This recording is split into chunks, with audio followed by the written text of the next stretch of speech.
So, Jimmy, can you tell us the story of how Friends Records came to be in the first place? I started the label with a friend. So epic. Check. We'll try this again. That's it. 2009, November, Brett Yale is a friend of mine. I've known him for a couple years. He used to run Be More Musically Informed, which is a really good music blog in the city back then.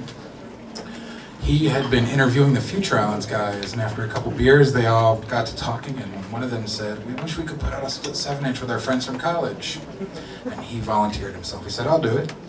And he called me the next day, and he said, "Jimmy, do you know how," or called a friend of mine, and they said, "Call Jimmy."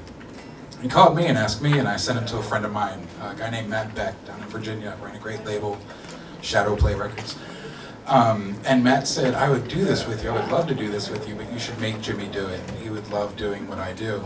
And Brett came back to me and told me that, and I said, "Let's go to lunch, talk about it." And over 3 Sundays in December of 2009, we went to a morning edition on Patterson Park, and we hashed out a plan for 3 releases. We both put all of our money into a big pile and then set it on fire. We started the label up. Started out as 3 releases. We used the money from those 3 releases to make 3 more, and it snowballed into that giant room of merch over there, and it just keeps going and keeps getting bigger. Tell us what those first 3 releases from Friends Records were. It was the Weekends, Strange Cultures, which they were friends of mine, and friends of Brett's. That was his one that he put up. I'd been recorded all right, not great. We took it to Rob Girardi, and he remixed it and made it sound wonderful. Second one was Sri Aurobindo's Cave Painting. They were friends of mine. And WTMD picked up on their single first. That was the first thing we ever had any kind of radio player publicity on. A song called My Love Is Stoned. I can't believe you guys played it. And the Future Islands 7-inch, which actually ended up coming out later. We put out Height with Friends, Bed of Seeds. And then Microkingdoms, 3 compositions, and Celebrations, Hello Paradise was kind of our first real big thing that brought attention to all the earlier records. Tell us how many releases Friends Records has put out in 6 years.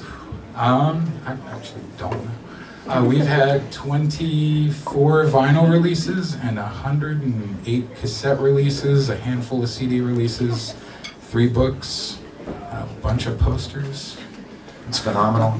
And along the way, we're talking about music from Future Islands. We're talking about music from well-known Baltimore bands like Celebration, the side project of Jenn Wasner, Flock of Dimes. But I think perhaps just as importantly, if not more importantly, dozens and dozens of bands who were just getting their start. And to that point, Future Islands is really just getting its start back then. Yeah, no, I'm really proud of everybody that we've worked with. I'm really proud of a lot of people in this room who helped make all this stuff worth looking at and caring about. And all the bands playing tonight, they're all playing new music. It's all stuff that's coming out in our future and down the road, and that it's great that we can look at what we did over the past 6 years and feel really proud about it. But it's more important to support and push forward and keep making new stuff and push these bands to find different dimensions to themselves and make new music. Sure. Well, to that end, tell us a little bit about some of the plans that you have for Friends Records this coming year. We have a lot of plans. I have a new partner in the label. Bruce Gerhardt could not be here tonight. He is at home very sick, or he would be here. He sends his love and support, and that's what he gives me. He gives me more encouragement and support and resources than I could possibly fathom, and it pushes me to dream really big and come up with great ideas. We have 32 releases planned for this year, which is way more than we've ever had before. It's given me the ability to work with people that I've always wanted to work with, and it gives me the ability to really help propel some of the bands that I've been working with for years and really try to make a go of it with them rather than handing them their tape or their record and be like, take this to the next label up the chain and they're going to help you get somewhere. I can finally be that next step to them too. Well, Jimmy, we are thrilled to host you, to host Friends Records, and all these wonderful bands that you've helped put out into the world. I can't thank you enough for the support. It means a lot to the community, and I hope it helps you guys connect with the community a lot. I know there's a lot of people here who never thought they would be playing at a radio station live on the air. Great support.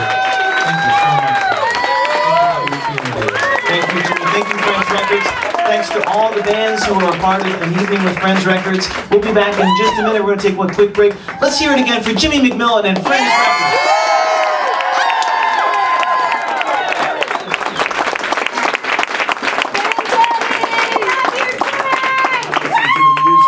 Friends Records tonight on WTMD.